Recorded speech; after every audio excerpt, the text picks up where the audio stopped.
Hi అండి, good morning. ఈరోజు సేమియా ఉప్మా చేశానండి. చాలా సింపుల్గా ఈజీగా అయిపోయేది.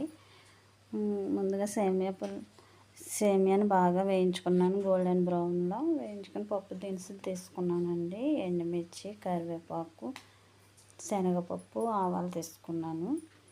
ఆయిల్లో ఫ్రై చేసుకోవాలండి. ఇవి ఆయిల్లో ఫ్రై చేసుకుని వాటర్ వేసుకున్నాను. నేను తగినంత సేమియా పుల్లలకు తగినంత వాటర్ వేసుకున్నాను.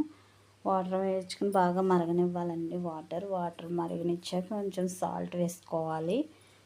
సాల్ట్ తగినంత, టేస్ట్కి తగినంత సాల్ట్ వేసుకున్నాను నేను.